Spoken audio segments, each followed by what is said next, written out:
Hey everyone, thanks for tuning in. I hope you're having a really great day. Today, Rex. Let's go. Greetings. Please log in. Username authorized. All right, first up as always is the packaging, and it's everything we've come to expect from Hot Toys and Sideshow, basically dictated to them by Lucas, I think, because everybody has the same pattern. That being an angled window onto, in this case, a photograph of the figure itself. That's Captain Rex, helmeted with both blasters drawn and crossed in front of his chest. You can see that the foundation for that photo is actually a chromium title treatment for the Star Wars logo, and below that, also partially obscuring it, is what we've come to recognize as Hot Toys' characteristic cigar band. It's a really interesting way that they've developed to sort of break from the rules set up there by Lucasfilm and create just something distinctive to their own figures. Provides a nice little bit of color, and in this case especially, gives them an opportunity to throw in another photo. This one of an unhelmeted Rex, flanked by two members of the 501st Deluxe figure with that characteristic Ahsoka Tano Regiment helmet that they showed up with at that last season of the Clone Wars. If you haven't seen that, it's some of the best Star Wars in this galaxy or any other galaxy. I highly recommend it. Loving the blue and gold. I think that this is what we'll come to expect for all of the figures from the Clone Wars line from Hot Toys. They kind of do that. They kind of keep the aesthetic of the cigar bands in the same family, in the same arena, so that when you look at them, if you were to have all the boxes lined up on a shelf, then they would all look similar. So you'd be able to say, that's Clone Wars, that's Mandalorian, etc., etc. Rotating around, you can see that the cigar band continues just with some really cool title treatment. I love the font choice right there. It's not military-esque, it is instead something that I would associate with, say, a Roman engraving on the side of a Roman building and such. So really nice, the whole Legion concept, the Roman Empire in general attached to that. It's a really good choice. Coming around to the back, we have some very understated bits of legalese, whodunits, and whatnots. It's really cool that they kind of leave that downplayed. It doesn't really leap out of the box at you and say, read me. They know that it's inconsequential for most collectors, but they're obliged to put it there. But they've chosen to keep it understated, and I'm very appreciative of that. Rotating around, we also have the cigar band coming around on this side. You'll note that it does not go all the way around. It instead folds into the box top. That's one less thing for you to have to worry about when you're opening the box, and we'll show that later. But we have another photo of Rex. This one a bit more action oriented. He's got his jetpack. His jetpack is going strong. He's got both guns drawn and he's flying into battle. Really cool packaging, but we're not really here to talk about that today. We want to talk about the figure itself, so let's get it out of this box and take a look. Okay, taking another look at the front of the box as we open it up. You can just get a little better close-up of a look of the box here, which is better than we got when I had it on the table. Moving this aside, you can see that right away that you get a really sweet photograph of the figure with a couple of new accessories that we've not seen on a Captain Rex figure before. That being this little flashlight right here. Looking forward to playing with that later in the photo shoot, as well as his visor, which is something that he doesn't opt to wear consistently the way that Commander Cody does. Every clone is different, which I realize is kind of a contradiction in terms, but there you have it. It's just the way that they decided to do it. And we are the better for it, as I'm about to show you. Popping this up, and you can see that we have the figure here in its packaging. I've obviously taken the liberty of removing all of the plastic elements that they've used to protect the figure and its accessories. At any rate, but in the top tray, you can see here that we have Cody's signature jetpack, and it's a really cool one too. I just kind of dig the way that it features this this darker color scheme. It differentiates itself nicely from the clones jetpack. It's you can see that you come around the back here, and hidden away. Well, is that the magnet? No, that's a pad. They've got a cool little pad there. That's a bonus. Keeps you from scratching up your figure when you put the jetpack on Cody's back, on the back of his armor. So that's a welcome addition right there. In addition, we also have the DC-15S, the short version of the clone carbine blaster. It's just looking at the details on it, it's very, very nice and sharp. I really dig it. You can see that this folds back, and actually not all the way though. I don't think that we're going to be able to get that over the gun, so you're not going to be able to actually make that into a functional stock. That's cool. That's cool. We don't really need it, and we never see them using it that way. In addition, we have the DC-17 blasters. We've got 2 of them because he is Rex, and that's just how he rolls. Actually, I think a lot of the clones do that. When you look at, say, the ARC Troopers, they always have dual blasters. Pretty much all the commanders have dual blasters. Clone Commander Ganch, I think, even wears them in cross-draw holster. Even worse than in cross-draw holsters on his on the front of his armor. It's kind of a cool effect. Finally, we have this accessory, which is one of Rex's ammo packs. You can see that it also is magnetized. There's a hint of a silhouette of the magnet underneath the backside of the pouch. This is a kind of a fabric pouch, which is really exciting for me. I really expected it to be resin cast, but it's not. That's really awesome. And then, of course, we have this. Wow. Is this a DX? I don't know what I'm going to be using that for. Oh, you know what this is for? I'll tell you exactly what this is for. This is for putting on and taking off that little flashlight. That's going to go up underneath his helmet so that we can push out that flashlight accessory and put it back in and what have you. So that's handy to know. I'm glad I figured that out without having to look at the instructions, because if I had to look at the instructions, my friend Guy would never let me hear the end of it. Okay, putting those aside for the time being, let's delve into the figure itself. Probably should have taken the plastic part off of this, but I kind of enjoy any opportunity that I get to throw something. So we got that out of the way. So now with the plastic off, we get our first full look at the figure itself. So I'm just going to just do a quick test. Wow, those are some stiff joints. I mean, not unpleasantly. You can feel that I can feel that there's a ratchet action going on in the elbows there. Nice. There's a ratchet on the forward motion and backward motion, the raising and lowering of the arm. The lateral raise seems fluid and smooth, so no ratchets in there that I can detect. Really good tight head. There's a double neck joint in there. That's a very welcome thing for me. I do like kind of, doing that little crazy head movement thing that kind of implies action a little bit better, or enables you to more carefully aim the character's eyes down the line of the gun. Straps are really solid. The paintwork on this, just go ahead and move up on that a little bit and just give you a better look at that, because it looks on point. They didn't go really heavy on the color, on the wash, to darken up the armor and take away that pristine look of the freshly white, right off the factory floor armor. You don't have that here. You've got a little bit of shading, but they didn't really go overboard on it, and I appreciate that. The battle damage, the scuffs, very realistic. They downscale nicely. There was no, oh man, just look at the hash marks. Look at the quality on those hash marks on him. They're excellent. They really legitimately look like they were penciled on. Man. You can see that Cody also has a signature helmet, which was pieced together from parts of the Phase 1 helmet and the Phase 2 helmet. He, as far as I know, is the only clone to have customized his helmet to what it is, making it unique among all the clones. You can see also that he did the same here with his armor.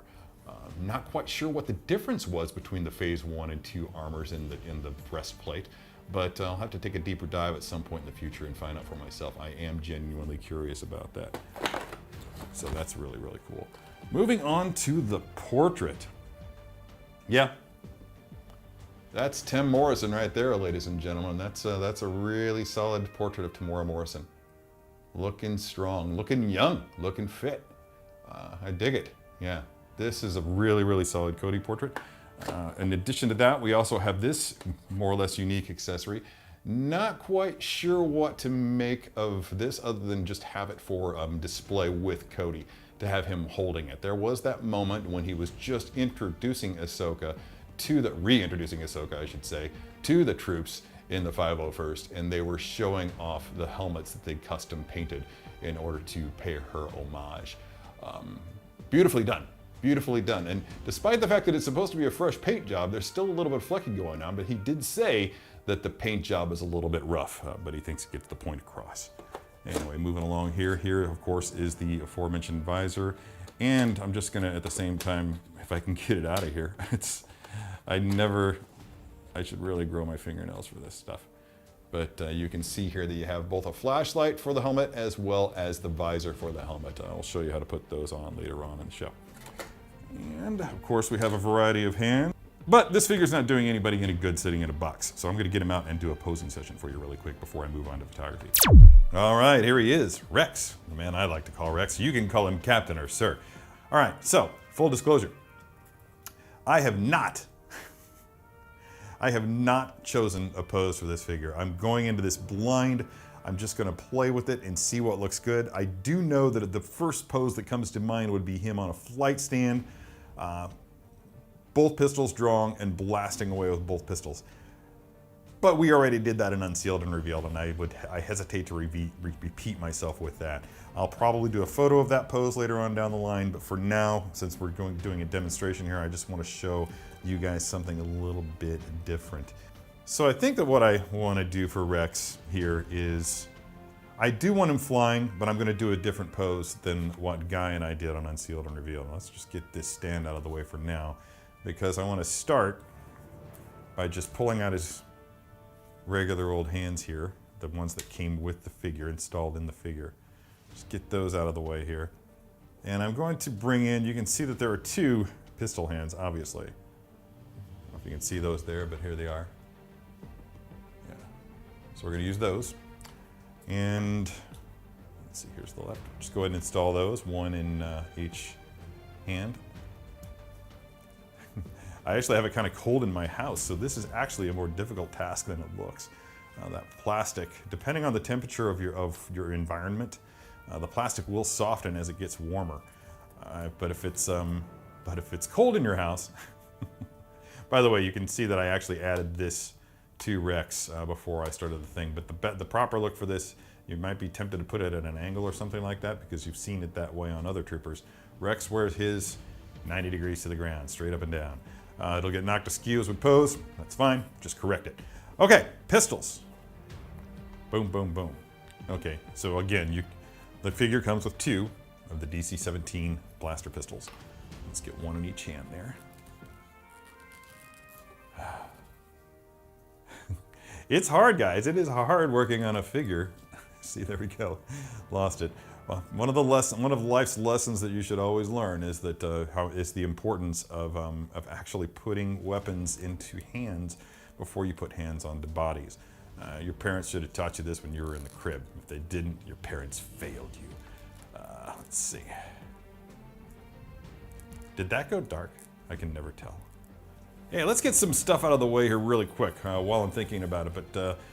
But I just happened to notice that my armor here is askew, and this will happen on occasion when you get it out of the box or as you're posing it, it'll become knocked out.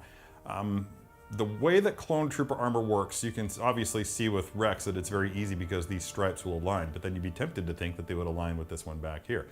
Also not the case. The clue is that this part of this upper armor mimics the striations, if you will, the shape of a tricep muscle. So that's your tricep armor right there. That's what's going to cover the back of the arm, and that's the bicep side. The stripes are going to be on the outside. So keep that in mind. That'll help you really round out the aesthetic, the pleasing aesthetic of the figure. So let's see here.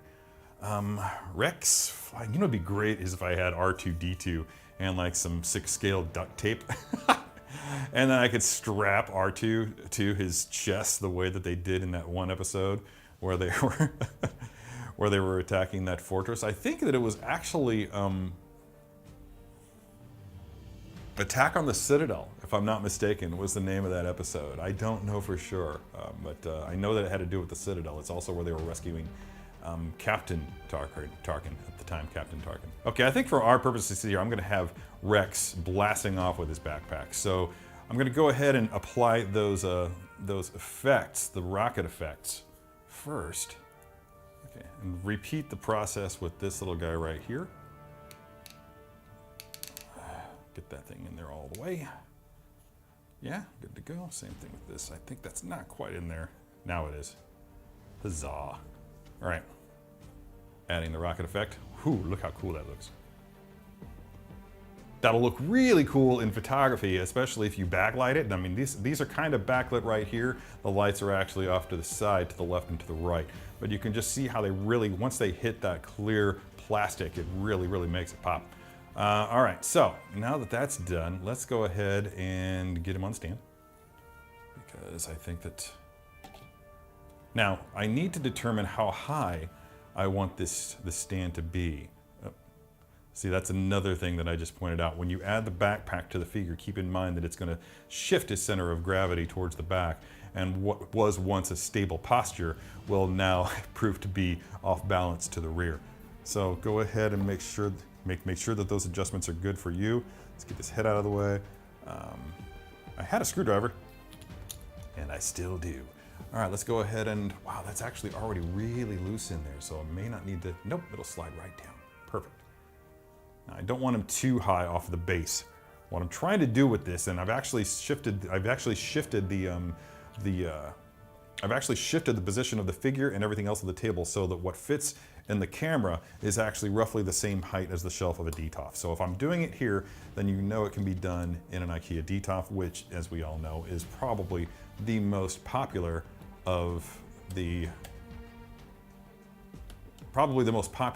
6 scale display options out there today. Reason for that, obviously, is that they're very affordable and they're very convenient because everybody has an IKEA. Pretty much, well, I don't want to say that everybody has an IKEA in their neighborhood, but it's fairly easy to find an IKEA these days. Even if you have to travel to get it, it sometimes is worthwhile, especially if you're buying multiples. I myself have 2. All right, so that's on there tight enough. I don't think that's going anywhere. Let's go ahead and see if that's properly positioned. Trying not to do anything too bad to the, there we go. All right, good. And that's a little tall. That's a little tall, but it won't be when I shift the, yeah, that's right, okay. When I shift this and do my magical corkscrew move with the base. Yeah, there we go. And bend it forward and bring it up.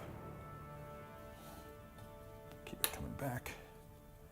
Now again, the whole idea of the corkscrew is that when the corkscrew rotates, it has a much more pleasing effect than simply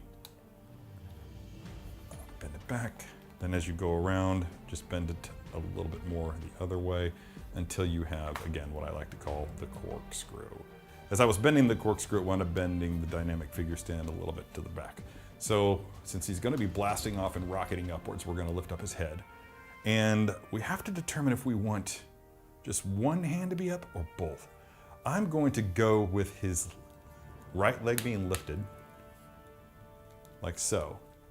And the left leg will come up just a single click and back. And you want those toes to be kind of pointed. Now, as I'm playing with this, I'm trying to imagine what he would be using as his means of propulsion. Well, we know that he's using the jetpack for propulsion, but how important is it going to be that he work to keep himself free, his feet and legs free of the blast? He is wearing armor. That would help a little, I would imagine. But also, so I think that I want this arm up.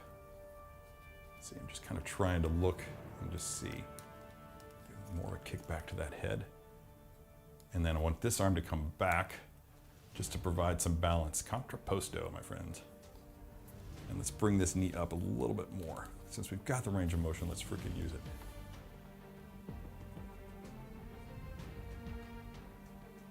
It's tempting to do both. And I am going to do those. I am going to do my, I don't want to say patented, but I am going to do a torso twist. I like torso twists. I'm going to move that arm out just a little bit, kind of get this going here. Again, contrapposto is where it's at. And you can see that I've kind of created a gentle curve with him, as if he's just just because straight lines are dull, and I just don't want to do anything, well, dull. So he's going to be rocketing upwards, and there's just a gentle curve to it across the board that kind of extends its way around the figure, even right here. You can see the curve. From this angle, still a curve. From this angle, still a bit of a curve. Boom. This angle, curving down this way. So nothing straight, no straight lines.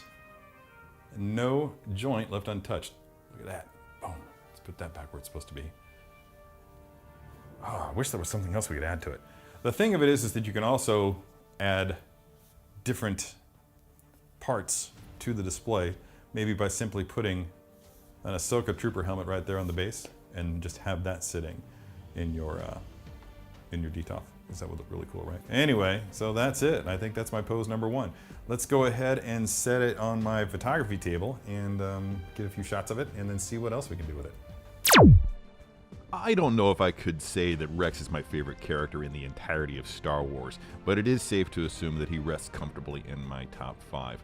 There are a lot of really solid characters out there to choose from for that honor, and I think just being in the top 5 is a pretty high honor for anybody, let alone a super fan like myself.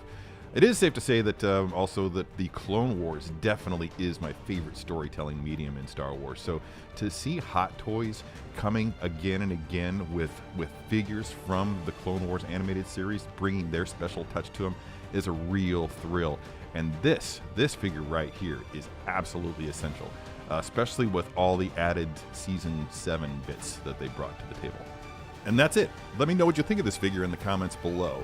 And as always, be good to your plastic.